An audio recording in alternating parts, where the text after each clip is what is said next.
Hi everybody, we're gonna do things a little different today. Turns out YouTube is also a place to make friends. My new friend is Peter the Vlogger, and he's fantastic, and he made a new video. If I'm good at what I do, you can catch the video here?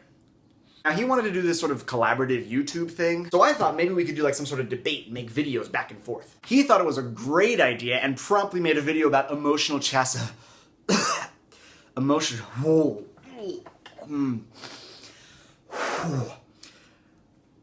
chastity.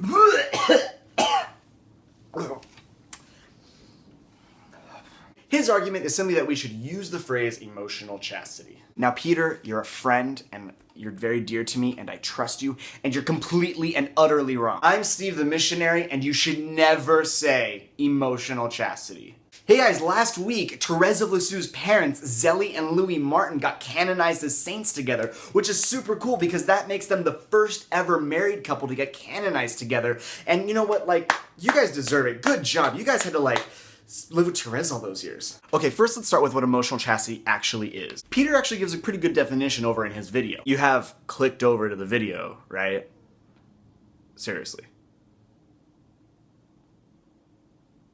The definition he gives in his video is something like this: properly managing our interior attachments and affections to others. Which kind of makes sense, right? Like if I fall in complete infatuated love with some woman who happens to be married, like I gotta shut that down. Or let's say I meet up with some girl for coffee and about half hour into it, she's like, I totally love you and we're gonna get married and have 4 children. I wanna get married on my mom's birthday and I'm gonna tell you my deepest, darkest secrets.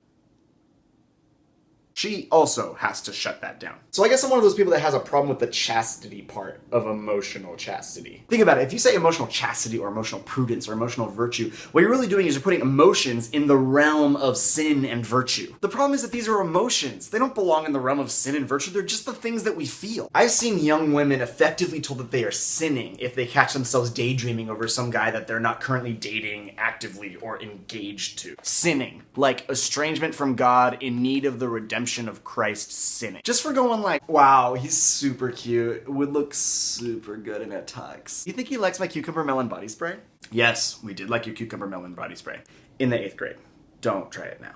It turns into this weirdly polite Christian way of saying, boo, you whore, to innocent women and girls. Basically, it was invented by a bunch of well-meaning people who mixed in a teaspoon of actual Bible verses with about a gallon of their own ignorance and another gallon of bad dating history and turned on the blend. These things should really be taken out of a discussion of sin and moved into a discussion about maturity. Think about it. If you're being imprudent, that's sinful. If you're being unvirtuous, that can be sinful. If you're being unchaste, that's sinful. But if you're being immature, that's just annoying. I think this is where the discussion about emotions and dating belong. Not in the realm of don't be a sinner, but in the realm of be a damn grown-up. This is especially true if emotional chastity is, like Peter the Vlogger says it is, just a bunch of dating advice. When people list the tenets of emotional chastity, it usually comes out as something like, guys, don't string girls along just so that you can get your I have a girlfriend fix without any commitment. Ladies, don't just sit and daydream about how cool it would be to marry some super cute guy in your class when you don't even know his name yet. Don't get too emotionally into it on your first couple of dates. Don't listen to Taylor Swift. Don't share your thoughts and feelings with members of the opposite sex. Notice how these aren't things that terribly sinful or lustful people do. They're things that children do, and we should treat them as such. By telling our friends to snap out of it and be adults already, Joe.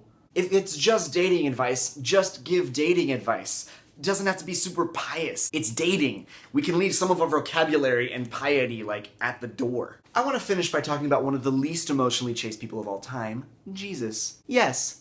That Jesus. Dying for our sins while we were still sinners. Who does that? Actually, every action of God in the entire Old and New Testament acts like this giant refutation of emotional chastity and caution. It's more like a shake and a slap and a call to jump into love head first, but that's none of my business. Emotional chastity. Jesus didn't do it, and neither should you. My cure to thinking too much about emotional chastity is drinking and watching opera. Seriously though, I'm never going to be into emotional chastity because my grandma took me to see Carmen when I was 9. Stabbity stab. Oh. It's 10:30 in the morning.